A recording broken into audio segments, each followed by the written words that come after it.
Joshi the tiger and the fish 2020 में release हुई movie है जो 1984 में सेको तानाबे की लिखी हुई समान नाम की किताब पर आधारित है। कहानी की शुरुआत में हम मिलते हैं सुनियो से, जो एक कॉलेज स्टूडेंट होता है जिसे गोताखोरी यानी डाइविंग और समुद्रीय जीव विज्ञान यानी मरीन बायोलॉजी में दिलचस्पी होती है।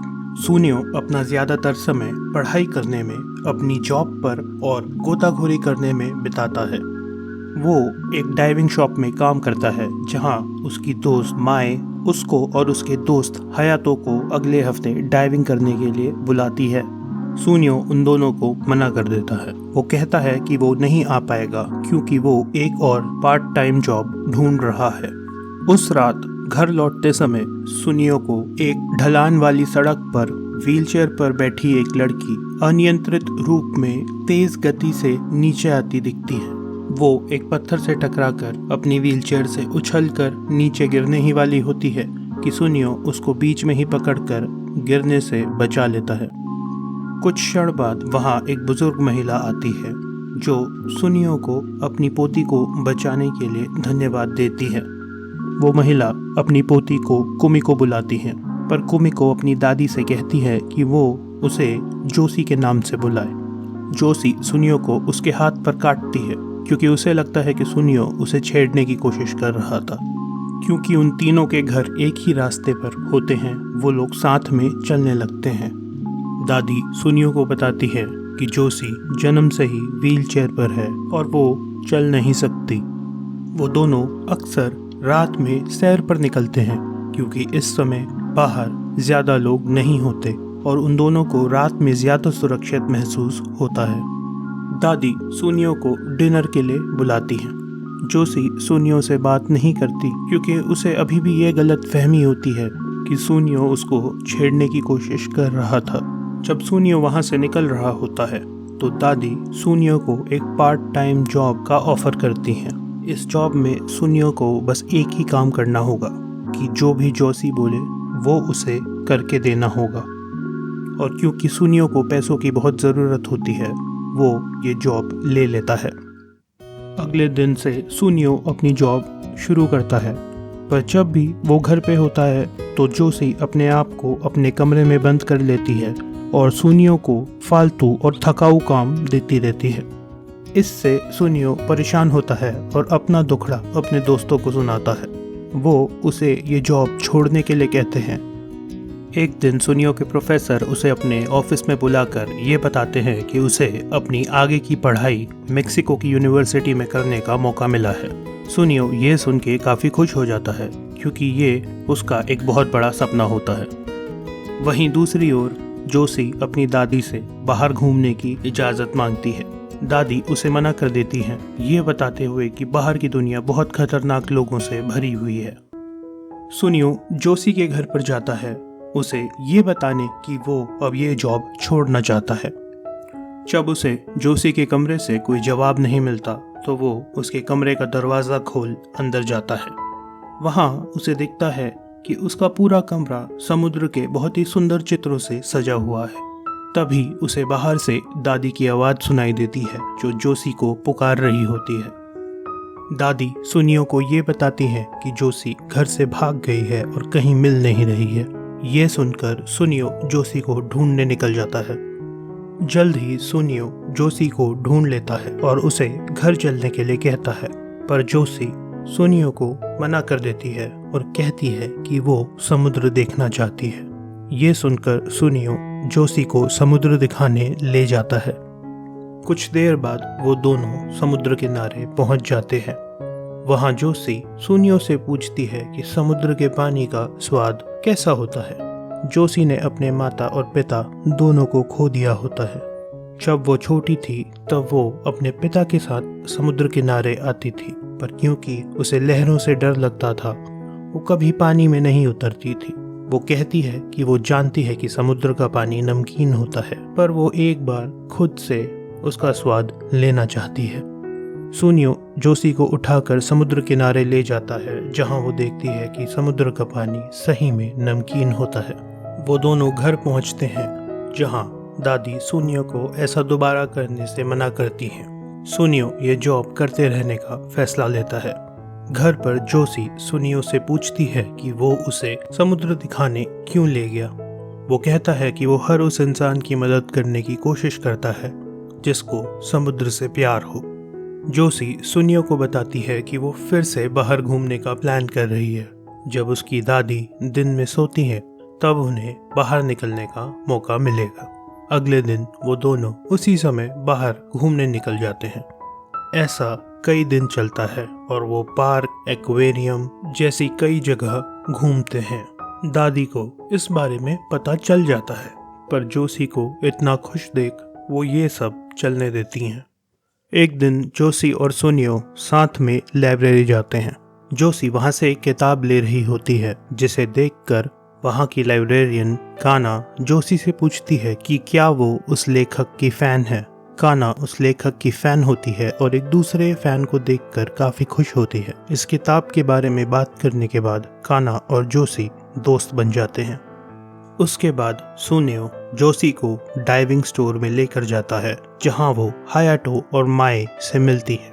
जोशी, जो कभी इतने सारे लोगों से एक साथ नहीं मिली, वहां के माहौल से थोड़ा अनकंफर्टेबल हो जाती है। वो सुनियो से वहां से चलने के लिए कहती है, पर सुनियो को ये नहीं समझ आता कि वो इतनी जल्दी वहां से क्यों जाना चाहती है। जोशी सुनियो से कहती है कि वो इस बात को नहीं समझ पाएगा। उस रात जोशी अपनी दादी से कहती है कि वो सुनियो से बोल दे कि अब से वो काम पर ना आए। दादी ये बात सुनियो को बता देती है। अगले दिन सुनियो को पता चलता है कि उसे मैक्सिकन यूनिवर्सिटी से छात्रवृत्ति मिली है और वो अगले साल से वहां जाने का सोचता है। जोशी उस दिन काना के साथ लाइब्रेरी में होती है, जहां पर कुछ बच्चे जोशी से उन्हें एक किताब पढ़ने के लिए कहते हैं। जोशी उन्हें किताब पढ़ती है, पर वो इतनी घबराई हुई होती है कि बच्चों का ध्यान उस किताब पे नहीं रह पाता। वहाँ एक बच्चा जोशी से किताब में बना चित्र बनाने के लिए कहता है। काना वो चित्र देखकर जोशी को एक आर्टिस्ट की तरह काम करने की सलाह देती है। उस रात सुनियो जोशी से मिलने जाता है और उसे एक सुंदर सा लैंप, जो एक मछली के रूप में होता है, तोहफे में देता है। वो जोशी को बताता है कि उसके माता पिता का तलाक हो चुका है और उसकी माँ उन दोनों का ख्याल रखने के लिए बहुत मेहनत करती हैं। अगले दिन जोशी सुनियो से पूछती है कि क्या वो फिर से बाहर घूमने जाना चाहता है, पर वो इस बार ये अपनी दादी के सामने पूछती है। वो अपनी दादी से कहती है कि ये दुनिया इतनी डरावनी भी नहीं है। जोशी और सुनियो एक चिड़ियाघर में जाते हैं, जहाँ जोशी सुनियो से कहती है कि वो एक आर्टिस्ट बनना चाहती है। कुछ समय बाद हम देखते हैं कि जोशी की जिंदगी में एक बड़ी आपदा आ जाती है। जोशी की दादी का देहांत हो जाता है और वो जोशी को अकेला छोड़कर चली जाती हैं। सुनियो भी इस बात से काफ़ी ज़्यादा परेशान होता है और अपने काम पर ध्यान नहीं दे पाता। एक दिन कुछ समाज सेवक जोशी से मिलने आते हैं और उससे कहते हैं कि वो किसी ऑफिस में एक नौकरी ढूंढ ले ताकि वो अपना पालन पोषण कर पाए। अपने घर के बाहर की सड़क में जोशी माए और हयातो से मिलती है। माए जोशी से सुनियो को आज़ाद करने की मांग करती है। सुनियो अपने सपने सच करने के लिए बहुत मेहनत कर रहा है और माए को ऐसा लगता है कि जोशी उसके रास्ते में आ रही है। माए जोशी को बताती है कि सुनियो अगले साल मेक्सिको की यूनिवर्सिटी में पढ़ाई करने का प्लान कर रहा है। ये सुनकर जोशी हैरान हो जाती है और कहती है कि ये बात सुनियो को उसे बतानी चाहिए थी, माए को नहीं। माए जोशी से ये भी कहती है कि सुनियो उसे सिर्फ इसलिए मिलने आता है क्योंकि उसे उस पर दया आती है। जब सुनियो जोशी से मिलने जाता है तो देखता है कि उसने अपने सारे चित्र बेच दिए हैं। जोशी सुनियो से एक आखिरी जॉब करने के लिए बोलती है। वो उससे कहती है कि वो उसे एक आखिरी बार समुद्र किनारे ले चले। वहां पहुंचकर जोशी सुनियो को बताती है कि उसने एक ऑफिस में नौकरी ले ली है और अपने आर्टिस्ट बनने के सपने को छोड़ दिया है। सुनियो जोशी से कहता है कि वो इस तरह अपने सपनों को ना छोड़े। वो कहता है कि उसे पैसे की ज़रूरत नहीं है और वो ये जॉब करता रहना चाहेगा। जोशी उसे बताती है कि वो जानती है कि वो जल्द ही मेक्सिको पढ़ने जाने वाला है और वहाँ से चली जाती है। जोशी एक सड़क पार कर रही होती है कि तभी उसकी व्हीलचेयर कहीं अटक जाती है। एक कार बहुत ही तेजी से उसकी तरफ बढ़ रही होती है और उसे टक्कर मारने ही वाली होती है कि तभी सुनियो उसे बचा लेता है, पर वो गाड़ी जोशी की जगह सुनियो को टक्कर मार देती है। सुनियो को जल्दी से एक अस्पताल ले जाया जाता है, जहां एक ऑपरेशन के बाद ये पता चलता है कि सुनियो की टांगें बहुत बुरी तरह से टूट चुकी हैं और उसको चलने और दौड़ने में बहुत मुश्किल होगी। इस हादसे का जोशी पर बहुत गहरा असर होता है और वो सुनियो से माफ़ी मांगने उसके अस्पताल आती है। सुनियो जोशी से बोलता है कि इसमें उसकी कोई गलती नहीं थी। अगले दिन माए, हयाटो और सुनियो के प्रोफेसर उससे मिलने आते हैं। प्रोफेसर सुनियो को बताते हैं कि इस हादसे की वजह से उसे उसकी छात्रवृत्ति नहीं मिल पाएगी। इस खबर से सुनियो अपना हौसला खो देता है। अगले दिन माए उसे बाहर घुमाने ले जाती है और उसे बताती है कि वो उसे पसंद करती है, पर सुनियो उसे कोई जवाब नहीं देता। माई जोशी के घर जाती है और उसे बताती है कि वो सुनियो को पसंद करती है और ये नहीं चाहती कि सुनियो उससे दूर जाए। माई जोशी से कहती है कि वो सुनियो को जोशी से ज़्यादा अच्छी तरह से जानती है। जोशी ये बात सुनकर गुस्से से माई से कहती है कि सुनियो कभी अपने सपनों को इस तरह नहीं छोड़ेगा। वो कहती है कि शायद ये सच है कि वो सुनियो को माई से कम जानती है, पर सुनियो के लिए उसकी फीलिंग्स माई से कम नहीं है। जब माई वहाँ से जा रही होती है तो हमें ये पता चलता है कि उसने ये सब इसलिए किया होता है क्योंकि वो ये समझ चुकी थी कि सुनियो और जोशी एक दूसरे को पसंद करते हैं और वो जानती थी कि अब सिर्फ जोशी ही सुनियो की मदद कर सकती है। इसके बाद जोशी, काना और हयातो साथ में मिलकर एक प्लान बनाते हैं। हयातो एक दिन सुनियो को लाइब्रेरी में लेकर आता है। वहाँ वो देखते हैं कि जोशी बच्चों को चित्रों के द्वारा एक कहानी सुनाने वाली होती है। जोशी सबको एक जलपरी और एक फरिश्ते की कहानी सुनाती है, जो जोशी और सुनियो के ऊपर आधारित होती है। ये सुनकर सुनियो काफ़ी भावुक हो जाता है और उसे अपना हौसला वापस मिल जाता है। सुनियो अपनी मेहनत और आत्मबल का प्रयोग कर ठीक हो जाता है। उसे चलने के लिए अभी भी छड़ी का सहारा चाहिए होता है, पर वो हॉस्पिटल से छूट जाता है। सुनियो जोशी का इंतज़ार करता है कि वो उसे अस्पताल से लेने आएगी, पर वो नहीं आती। सुनियो फिर खुद ही जोशी के घर जाता है, जो उसे एकदम खाली मिलता है। सुनियो फिर लाइब्रेरी जाता है और काना से पूछता है कि क्या उसे पता है कि जोशी कहाँ है, पर काना को भी ये नहीं पता होता कि जोशी कहाँ पर है।